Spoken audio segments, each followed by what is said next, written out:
Hi everybody and welcome back.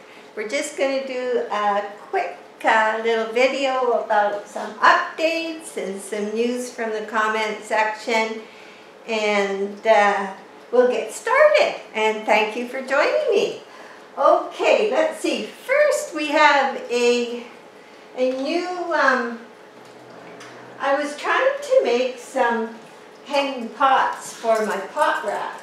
But I want to make sure that I'm not using anything too heavy, because if I end up with a few up there, and I want to make sure I can also move them around. So, maybe a long time ago in a video you might have seen me try and put a plant in one of these. I don't know what there is about this, but they're old hummingbird feeders that were at the thrift store, and whatever was in them was broken, and they were just like this. They were like a quarter, but I always liked them. And so I thought, well, how can I utilize that? So Jack and I were at a local orchard store that was selling out, and we managed to get a roll of coconut hair, and it's quite firm, and I thought, well, maybe I can line it. Actually, my daughter had this brainy idea, Rosemary, and so I cut a piece that fit inside, and then I used some old sewing techniques from the 60s, a blanket stitch. I guess they still do that, but I haven't been using it. But I sewed a little piece onto the front, so when it's hanging, the orchid will stay in and the bark, but it can hang out. And so that's what I did. I cut it out of the fabric. I placed it in here so I can take it out when I want. And I haven't found an orchid yet. I went back to the grocery store. I bought this one from last week when I did the repot. But they'd already, I think the cold draft coming in the air had deteriorated them quite bad. And I'll wait till a new shipment. So there we are. Fits like that. And it hangs, it will hang up here. And I have the little one too, made the same way. So the orchids will hang from up there. So that was my first idea. You know, when you see things, you're always thinking, oh, will that hold an orchid pot?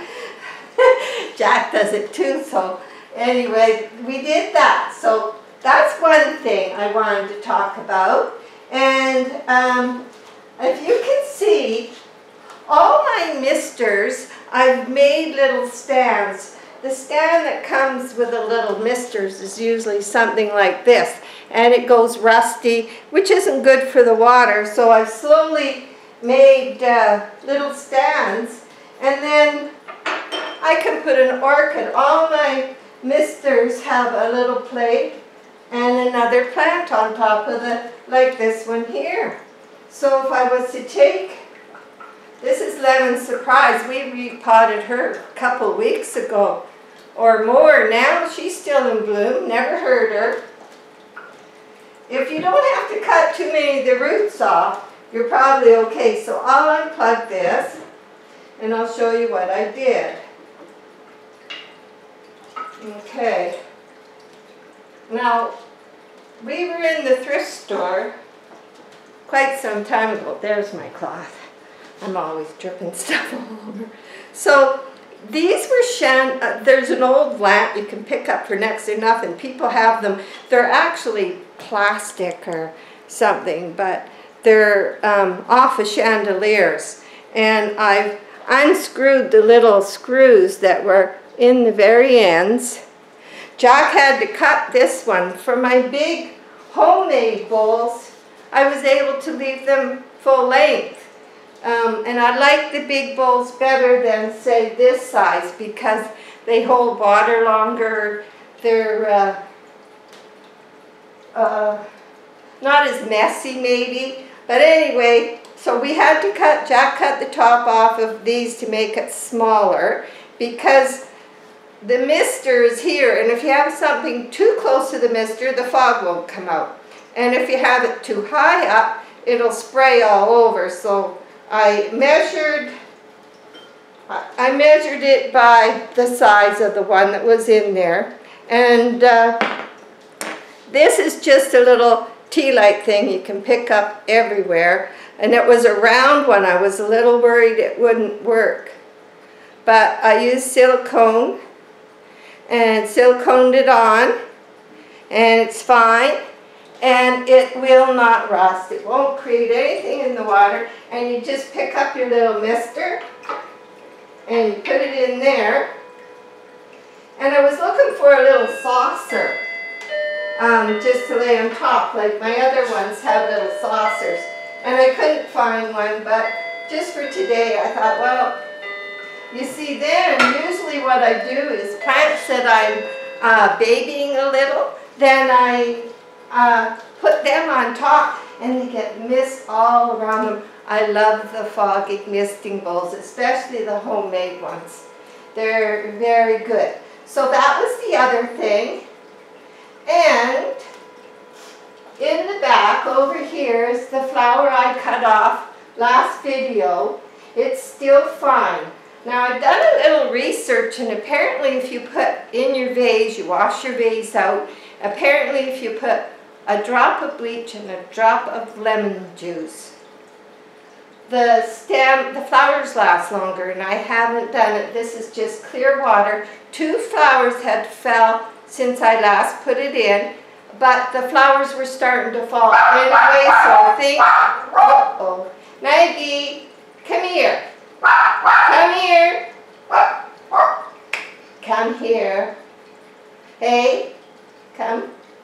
Okay, sorry about that. She's got one of those little like stairways to the window, and if somebody goes past the road, anyway, she can behave herself. Anyway, so I think that many flowers would have fell if I'd left it on the plant, and the reason for taking it off is it had been over a month, maybe almost 2 months with flowers, and I had repotted it in full bloom. So I thought it was time to give the plant a little bit of here. Come here and get a cookie. Do you want a treat? Do you want a treat? Yeah. Bribery gets me everywhere. Now, you're going to have to wait a minute. Come here. Okay. Now, you can help me now, seeing you tell everybody you've been a bad girl. Right? Have you been a bad girl? Barking? Okay, here we go. So, okay, what is next? The spikes are all doing well. I've got the triplets are, oh, I think they'll be in bloom soon. And I wanted to comment on, I had a comment, how come you go to the grocery store and you get an orchid and it has lots of branching, flowering stems, and then when yours rebloom, you get the one stem, you don't get the branches, and how do we do it? I did a lot of research trying to find out, and some people say, well, it's genetic, or, and I thought, maybe there's something you can do, and so anyway, a lady asked, and Danny Davies was answered in our column in the comment section. You should read the comment sections. That's how you get to know people. But it was very helpful, and he has a link there that you can go to repotme.com, and it's under repotme.com, Orchids Care, Orchid Kikes. And there's quite an article there, and I actually printed out the whole article.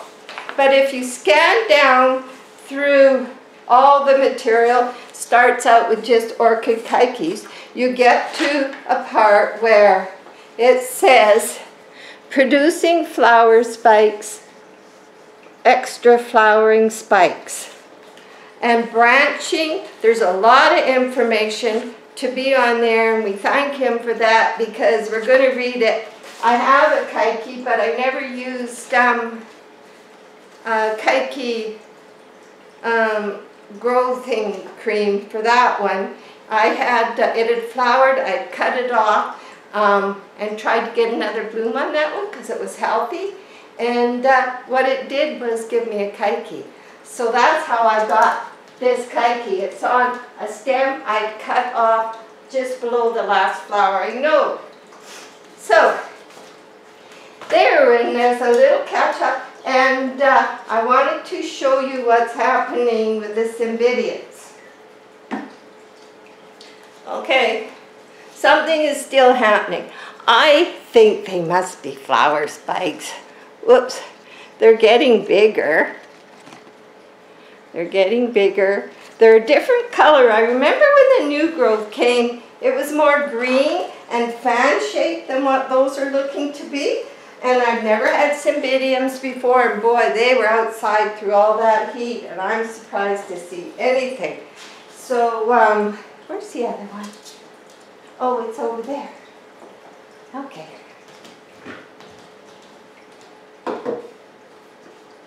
There we go. So here's the other one. And I'm not sure if that one's still alive. It's kind of a funny color. But that's what's happening. Now whether this is going to amount to flowers, I'm sure hoping so. Because they're easy to look after, just leaving them outside for the summer right on the east side. And all my hose connections are there. So usually if I'm watering in the morning, I would give it a sprinkle and forget it for the rest of the day. So that's it. And